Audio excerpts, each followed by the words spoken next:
नमस्कार मित्रांनो, मराठी माणूस प्रदीप पुन्हा एकदा एका नव्या गोष्टीला वळण मिळतंय, एका नव्या वादाला म्हणायला काही हरकत नाही, वळण मिळतंय. मनोज जरांगे पाटलांनी माध्यमांशी बोलत असताना सांगितलं की माझ्या हत्येचा कट रचला जातोय, मला मारण्याची सगळी तयारी चालू आहे आणि मी कदाचित येणाऱ्या काळामध्ये माझा म्हणजे गेम केला जाईल अशी एक भाषा आपण वापरूया त्या सगळ्या संबंधित सगळ्या प्रकरणावर. लोक अनेक जण असं म्हणतायत, खास करून मनोज जरांगे पाटलांना मानणारी किंवा किंवा देवेंद्र फडणवीसांच्या किंवा भारतीय जनता पार्टीच्या विरोधात असणारी लोक. अजितदादा गेले म्हणजे आरोप थेट असे लावले जातात की राजकारणाच्या कुठल्या तरी एखाद्या विषयातूनच दादांचा सगळ्या गोष्टी करण्यात आल्या. म्हणजे त्याच्यावरती शरद पवारांनी भले सांगितलं असेल की पत्रकार परिषद घेऊन की राजकारण करू नये, पण रोहित पवार म्हटले की जरा आम्हाला शंकाच वाटते. म्हणजे या सगळ्या विरोधाभासाच्या गोष्टी आणि या सगळ्या प्रकरणावरून एकच दिसतं किंवा एकच अनेक लोकांमध्ये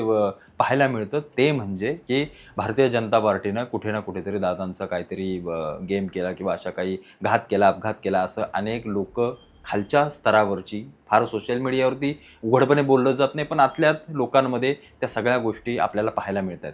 आता वेळ आले मनोज जरांगे पाटलांची, असं लोक म्हणतात.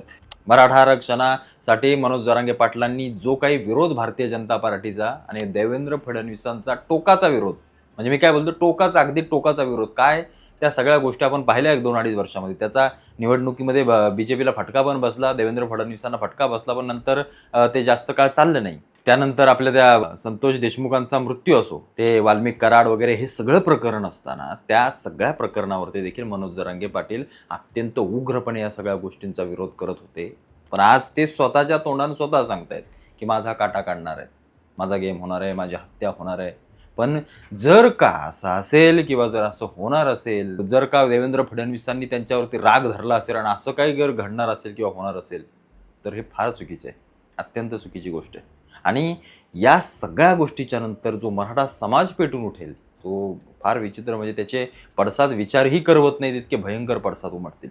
पण जरांगे पाटील स्टंट करतायत की नक्कीच खरं आहे, काय आहे. पोलिसांनी या संबंधित सगळ्या गोष्टींवरती जरा सखोल चौकशी करावी. आता पोलीस नक्की कोणाच्या बाजून चौकशी करतील, काय करतील, ते पुढची गोष्ट. पण मी आत्ताच सुतोवाच करतोय, दादांचं जे काही अपघात झाला किंवा जे काही त्यांचं ते सगळं घडलं, ते कोणालाही वाटलं नव्हतं, कोणाच्याही मनात आलं नव्हतं. त्यामुळे ते घडलं, लोक सगळी शॉकमध्ये आहेत.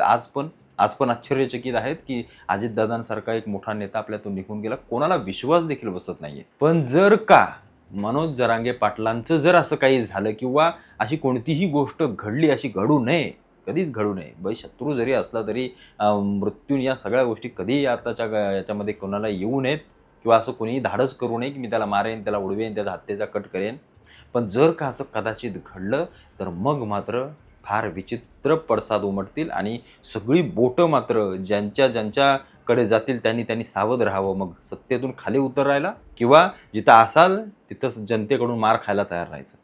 कारण हे प्रकरण जरी आपण एक स्टंटबाजी जरी समजत असलो, पण उद्या जर घडलंच, जर असं झालंच, जर कदाचित ह्या गोष्टी घडल्यातच, मग एखाद्या रस्त्यावरती ट्रकचा अपघात असो किंवा काही अपघाताच्या स्वरूपानं जर त्या सगळ्या गोष्टी जरी त्यांच्यावरती आल्या ना, तरी त्याला वेगळं वळण मिळेल, एवढं फक्त लक्षात ठेवा. आणि ते मिळालं पाहिजे. कारण जर असं काही असेल, मी ठीक आहे, या सगळ्या गोष्टींच्या काही गोष्टींच्या विरोधात मी जरांगे पाटलांच्या विरोधात स्वतः बोललोय. ज्या चूक आहेत त्या चूक आहेत गोष्टी, त्याला कोणीही तुम्हाला आताशी धरणार नाही. तुम्ही कोणातल्या तरी नेत्याच्या सांगण्यावरून समाजाला पिळवटाला नको तसल्या गोष्टी कराल, ते चालणार नाही. निवडणूक आली की तुम्हाला आरक्षणाच्या गोष्टी आठवतील, ते देखील चालणार नाही आणि ते सहन देखील कोणी केलं जाणार नाही. मी स्वतः मराठा आहे, पण कुठेतरी हत्येचा कट आणि अशा काही गोष्टी जेव्हा जरांगे पाटील सांगत असतील किंवा स्टंट असेल किंवा काही असेल, पण जेव्हा हत्येच्या गोष्टी येतात तेव्हा कुठेतरी आम्हाला देखील असं वाटतं की समाज म्हणून निश्चितच की जर असं काही घडलं तर आम्ही शांत बसणार नाही आणि आपण बसायला खरंच काही संत नाही आहोत. कारण मोठमोठ्या लोकांची हत्या वगैरे या सगळ्या गोष्टी राजकारण्यांसाठी फार फार अवघड नसतात, अत्यंत सोप्या असतात, अत्यंत सोप्या. त्यांना काही फरक पडत नाही. त्यांना कसं बाहेर निघायचं, कसं हँडल करायचं, सगळ्या गोष्टी माहिती असतात. पण वाटेतला काटा कसा काढायचा हे बरोबर त्यांना व्यवस्थित माहिती असतं. पण असं कुठं जर काय शिजत असेल किंवा असं काही घडत असेल तर मग मात्र येणारा काळ भयंकर पडसादाचा असेल. देशामध्ये काय हाहाकार माजेल, महाराष्ट्रात तर विषय सोडून द्या. त्या सगळ्या गोष्टी तुम्हाला माहितीच असतील. त्याच्यामुळं हे स्टंटबाजी असेल किंवा काय असेल, पोलिसांनी चौकशी करावी आणि असल्या काही गोष्टी जर कोणी करण्याचा बेत मनामध्ये धरत असेल, तर त्यानं लक्षात ठेवावं. पुढचे 7 जन्म किंवा काय म्हणावे, ते सगळे तुझे कुठे जातील ते तुला देखील कळणार नाही. मग तो कुठलाही नेता असो आणि कितीही मोठ्या ताकदीचा असो, एवढं फक्त लक्षात ठेवावं. कारण मराठा समाज किंवा मराठा एकदा जर पेटला ना, फार फार विचित्र परिस्थिती तयार होईल या राज्यामध्ये आणि देशामध्ये.